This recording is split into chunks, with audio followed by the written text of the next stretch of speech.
اللہ کے نبی نے صحابہ کرام کے دل میں یہ بات ڈالی.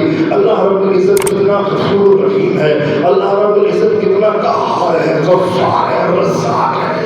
اللہ رب العزت کی طاقت کے بارے میں بتایا, صحابہ کرام کو ڈرایا بھی, خوشخبریاں بھی دی, بتایا اللہ رب العزت کے بارے میں. پھر صحابہ کرام کے دلوں میں تڑپ جاگی, محبت جاگا, عقیدت جاگی, پیار جاگا.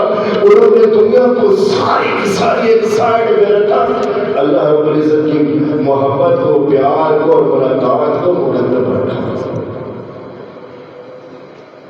بخاری کی حدیث ہے, آپ صلی اللہ علیہ وسلم سے صحابہ کرام نے سوال کیا, هل تدری ربنا یوم القیامہ, اللہ کے نبی یہ بات بتائیں کیا ہم اللہ رب العزت کو دیکھ سکیں گے؟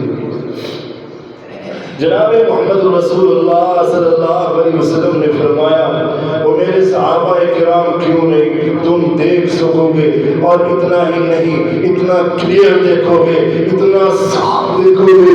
جناب محمد رسول اللہ صلی اللہ علیہ وسلم نے فرمایا جیسے آسمان کے اوپر چوری کا چاند چمک رہا ہوتا ہے, کوئی نورانی زمین پہ پھینک رہا ہوتا ہے, پورے روشن اور نور کے ساتھ مزین ہوتا ہے, اور اس کے آگے کوئی بادل کا ٹکڑا نہیں ہوتا, کوئی اس کے آر آنے والی چیز نہیں ہوتی. قیامت کا دن ہوگا, اسی طرح اللہ رب العزت کا تم دیدار کرو گے, دیکھو گے, اللہ رب العزت تمہارے سامنے کھڑے ہوگا. اللہ رب العزت ملاقات چاہتے ہیں, مگر یہاں پہ یہ بات بھی اللہ رب العزت بتانے لگے کہ وہ لوگ جو مجھ سے ملاقات نہیں چاہتے, ملنا نہیں چاہتے, وہ کیا کرتے ہیں؟ ان الذین لا یرجون لقاءنا ورضوا بالحیاۃ الدنیا واطمأنوا بها والذین هم عن آیاتنا غافلون. اللہ رب العزت کہتے ہیں بے شک وہ لوگ لا یرجون, دل میں حسرت ہی نہیں ہے, شوق ہی نہیں ہے, محبت ہی نہیں ہے, پیار ہی نہیں ہے اللہ رب العزت کے ساتھ ملنے کا.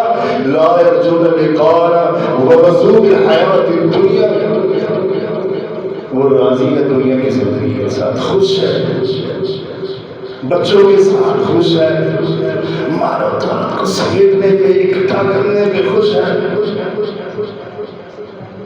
والذین هم عن آیاتنا غافلون, اللہ رب العزت کہتے ہیں ہماری آیات سے غافل ہیں, ہماری نشانیوں سے غافل ہیں, ہم سے دور ہے. پر ایسے لوگوں کے بارے میں اللہ رب العزت نے فرمایا اولئک مأواہم النار بما کانوا یکسبون,